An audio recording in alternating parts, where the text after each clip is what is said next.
Promises made, then broken. They demanded and won a commitment from the government to hold more fair, more democratic elections. But when that didn't happen, they came back and are now vowing not to leave.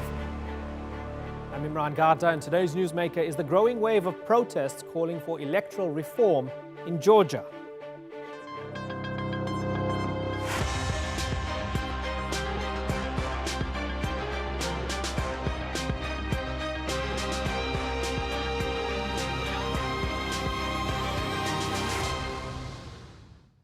When crowds began gathering outside Georgia's legislature last week for both politicians and protesters alike, the scene must have felt like déjà vu. It was just 5 months ago that people gathered there in anger, upset that a Russian MP was addressing parliament. Now they're back, demanding MPs from their own government step down. I would say that this is one of the most important moments in our history when we stand for freedom, we stand for our right to vote, and we stand for the point that we are not the ones that can be neglected in our choice. There is no way back. That our country is not the place for pro-Russian oligarch who decided the fate of every citizen of Georgia. I'm really going to stay here until this government is gone, because enough is enough. He has given this promise of fair electoral system.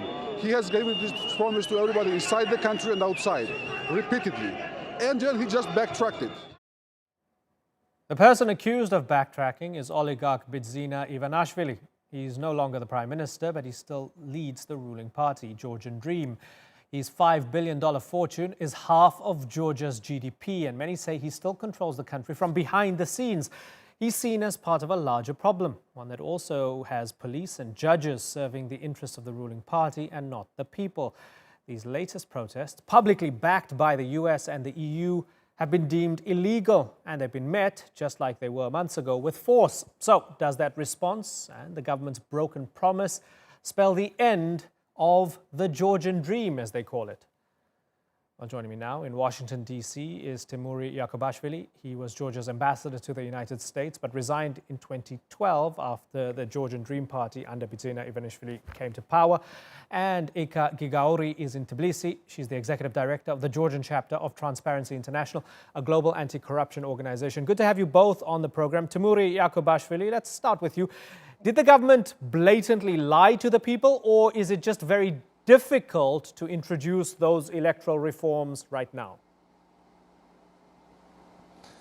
Hello, first of all. I don't think that government lied.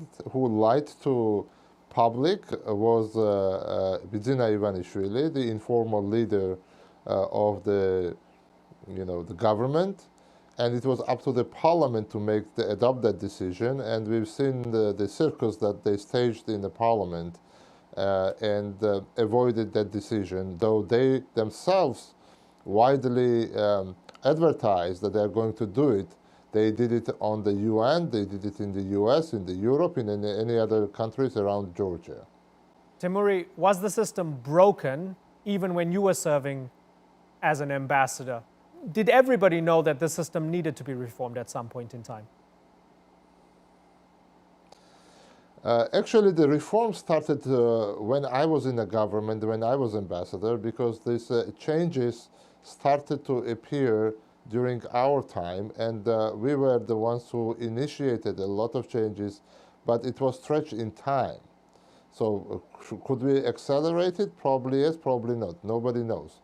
But nevertheless, what is important now that today what is happening in Georgia is not only a political crisis, but it's a crisis of politics, because what the reality on the ground is that in one hand you have a Georgian Dream Party, which is deserted and defected by most of the more or less credible politicians, and on the other hand you have entire political spectrum, parties with a completely opposite political platforms, ideology or methodology or political path, standing together against one person and his political so-called establishment.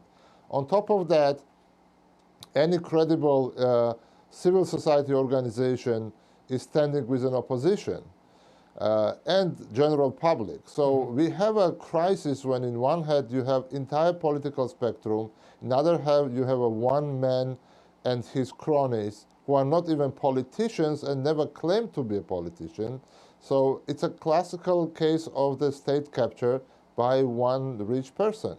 And that's what Georgians are, not fine with and protesting, because it deprives us a chance to elect government that we like or don't like or what we want. So it limits our choice. Okay. Temuri mentioned credible civil society organizations. Eka Gigauri represents a credible international organization that does a lot of good work and holds to account a lot of people around the world in a lot of countries. When you view these protests, are the protesters completely in the right here? Have they correctly diagnosed the problem? First of all, thank you for having me. I think that yes, I think that this is honest protest of Georgian public, and there are not only politicians or the civil society activists, like the general public. We all request the fair electoral system, and this is, I would say, more about the Euro-Atlantic future of our country, because we think that only with the the fair and democratic electoral system, it is possible to really have the strong government, strong parliament, and this parliament will conduct the effective scrutiny of the executive branch. And what we don't have in this country is that we don't have the effective checks and balances system, and we have this oligarch, as you have mentioned. He is the informal governor of our country. His like private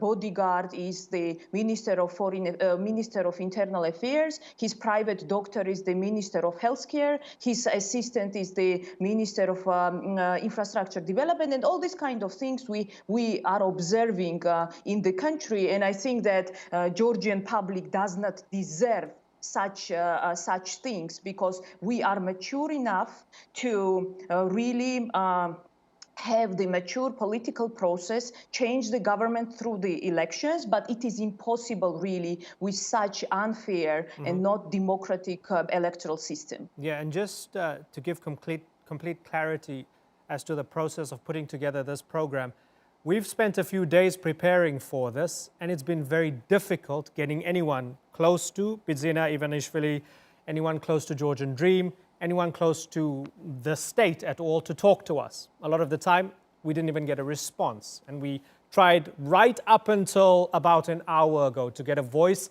from the other side to explain the position of the government or the ruling party, and we could not. And that's unfortunate. But be that as it may, let's go back to the former ambassador. Mr. Ambassador, when we look at the numbers, the ruling party gets 77% of the seats in parliament after only getting 49% of the vote. Is it about just that, or is it about far more than that? It's far more than that, because recent opinion polls conducted by the International Republican Institute indicates that none of the political party can win the majority in the parliament, even a simple majority. And on top of that, the ruling party has 20-something%. So in Georgia's reality, 20-something% for ruling party basically means that all their support is administrative resources. In practice, it means that they have zero support. And opposition combined has much more than ruling party. Now, why I say that it's a crisis of politics, because if Ivanishvili would be a politician, like Saakashvili or many others, for a politician, losing election is not a game over. You can rebound, you can try, it's not guaranteed, obviously, but it's a political fight, it's a political life. For Ivanishvili, losing election is a zero-sum game. And in zero-sum game, he cannot afford to lose these elections. I see. And those numbers that were revealed to public right after decision to reverse the previous decisions about changes, basically shows us the motivation of Ivanishvili, why he does what he does, because he cannot afford, in his mind, to lose. because then he is losing everything. And that's the major problem. Those numbers basically indicate that if the Georgian dream is not having any chance, even theoretical chance, to combine some kind of coalition, and as we see every day they have less and less chances, then they are doomed.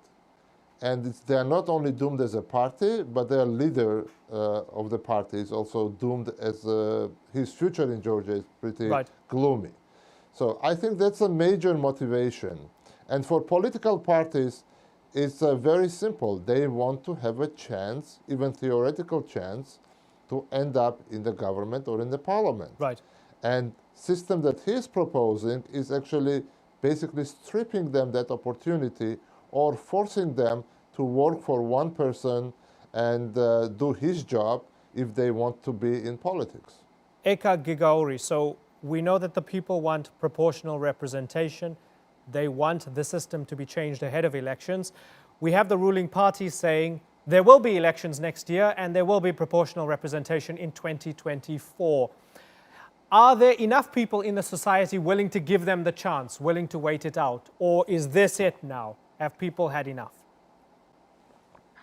I think, first of all, I should say that this is not the first time when the ruling party has changed its mind, because when we had the constitutional reform in 2017, so initially the ruling party said that they are going to change the electoral system and have it for 2020. But what they did, they actually have changed their mind in the last moment, and this is now the second time that they are lying to the public. So I think that the public understands why they do this. I think that the public understands that this is just because they want to maintain in power, and they are crossing all the red lines. They are not only they are not ready to change the electoral system and put the process in a normal direction and the normal frame, but they push people and others to the streets, which is not normal.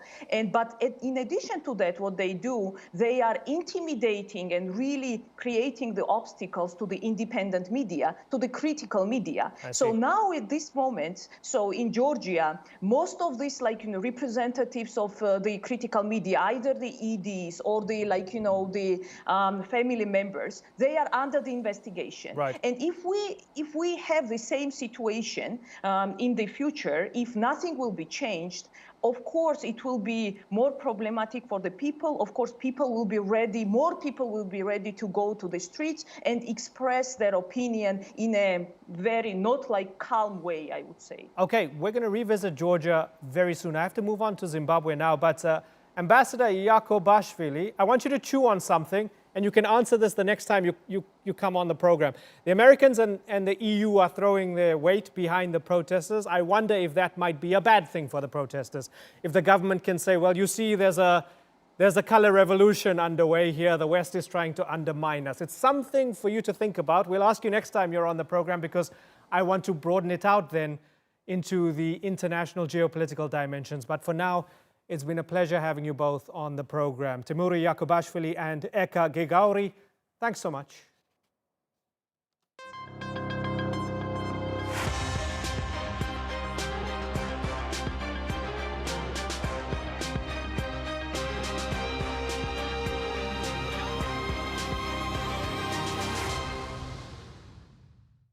Robert Mugabe's legacy still looms large over Zimbabwe, 2 months after he was laid to rest and 2 years after he was ousted in a coup. Today, the youngest of Africa's former colonies still struggles with the remnants of his economic and political policies, plagued by a litany of problems so numerous and daunting, they almost seem unfixable. Well, inflation is so high, they've stopped publishing the figures. 18-hour-long rolling blackouts mean people are timing their meals around when their electronic appliances work. A drought means there isn't enough water to properly run the country's one hydroelectric dam. And neighbors like South Africa won't sell Zimbabwe any more power because of unpaid bills. The largest note of the country's new Zim dollars isn't enough to buy a soft drink, and it's given rise to street-side cash barons. money speculators who prey on people needing hard currency. Hospitals are described as death traps after the government sacked striking doctors, and people who can afford petrol have to queue for hours to get it. In addition to all that, President Emmerson Mnangagwa refuses to reverse controversial land reform measures, even if it could mean freeing themselves from US-imposed sanctions. Well, that's a lot of challenges. Let's discuss some of them with and possible solutions with Bright Matonga. He was Zimbabwe's Deputy Information Minister with the ruling ZANU-PF party under Robert Mugabe. A regular guest on the show. Good to have you finally here on set in person, Bright. Thank you very much. It's good to be in Turkey for the first time, and I'm happy to be here. Okay, so long story short, after 2 years, everybody looks at Zimbabwe and says, well, it's more of the same. No changes under Mnangagwa. It was a palace coup. Mugabe was an old man on his way out, and those around him decided to get rid of him and continue the system with business as usual. That's the truth, isn't it? Well, that was the bad and the ugly. Now we're talking about the good. What's the good? The good is that this is a new dispensation that is willing, that is engaging the international community, that is talking it to its international partners, our development partners, the United States, the EU. We have regular meetings with the European Union diplomats in Harare. A lot has happened in terms of reforms and media reforms, anti-corruption, people are being arrested. Okay, so you're speaking to the European Union. The European Union says the democratic space in Zimbabwe has deteriorated since they opened talks with you in June. That the abductions of several political activists has reinforced the impression that the democratic space is being curtailed again. I think that's an old sort of cliche that has been being used or peddled by people. But I'm saying it's not good news because you're saying you're talking to them. They're saying, well, this is getting worse. Well, this is, it's a transition process. It's difficult. Zimbabwe needs support right now. Zimbabwe doesn't need to be condemned. Zimbabwe has been through so much. So really it's been the best interest of our partners to make sure that we get support if there's... They've seen the images of Nelson Chamisa's fans being beaten up as well. Have you seen those images? Well, let's call them up. Let's call them up. Have we got those images of Nelson Chamisa's supporters, the MDC opposition supporters? There we go. So you can see it on that monitor there, right? So they were getting roughed up by police, getting them smashed up. This is not different from the Mugabe government doing this to Morgan Tsvangirai and his fans. What is bad is for someone to incite people to cause problems, to incite people to go in the street, to incite people to have illegal gatherings. I think we had the policemen saying to those protesters, say, look, if there's no space, you better disappear, because they blocked the roads for everything. But it's not good for the police. It's not good for Zimbabwe to beat up its citizens. We don't condone that kind of behavior, but the worst part is the people that cause such things to happen. It was timed for our meetings with the EU the following day. It's the MDC, it's Chamisa. He wants to get attention. It's not good for him to provoke, to send people in the streets so that they get beaten up and he gets mileage out of that. It's not good to demonize your country to the international community. It's not good to get to set people up. And I don't think inflation at 300%. That's the IMF's figure from August. Your government's not giving us inflation figures, right? Fuel shortages, electricity shortages. Once again, images of supermarkets not having enough food. Who's to blame for that? We have said to our development partners, especially the United States and EU, that, look, those sanctions are illegal. They were not imposed by the United Nations. So they can be good. We are hamstrung. You know, you're talking to us, you're putting us in shackles. But the sanctions are on people like yourself. People connected to the party. It's not on the ordinary people. It has nothing to do with bread in the supermarket. There are financial sanctions. There are on people like yourself. No, for the whole country. They are disguised as targeted sanctions. But we know that if you're dealing with Zimbabwe and you're an American company or you use the United States dollars, the punishment is on that bank, on that American company, by the way. So really people will say, oh, no, Zimbabwe is on sanctions. We can't do business with you. So these are the things that we are engaging the Americans and the British quietly. Of course, there is megaphone diplomats sometimes just to manage certain things. And but I'm happy that President Mnangagwa is sent people around the world He was in Dubai recently, or he's still there. In Dubai. Yeah. He sent emissaries all over the world. Right. We're trying to say, hey, Zimbabwe needs support. Zimbabwe doesn't need to be condemned. The finance minister said China provided $3.6 million. The Chinese said, hang on, we gave you $136.8 million. Yes. Did somebody screw up? Did one of the staff members mess up the numbers? Or is Zimbabwe only reporting a small smidgen of what the Chinese My understanding is that the government is seized with that matter. They want to understand why those figures didn't add up. They want to understand whether that was mischief. The Chinese have been very good partners with the government of Zimbabwe. They've through thick and thin before. 3.6 million compared to 137 million. It is embarrassing. It is very clear that it is. What happened to $134 million the Chinese said they gave to your government? I think it was just someone who was very mischievous, played around with those figures. The records are there. That's maybe somebody mischievous played around with the money. No, definitely not. The Chinese are very clear. They want to know how the monies are used so that they release the next batch. And I'm happy that the Minister of Finance, Professor Mugabe, was on the ground. He made sure that the figures added up. And my understanding now is, I'm in Turkey right now, is that there are serious investigations to find out what happened with those figures. Was it a mistype? Someone that was slept on the duty, or just mischief?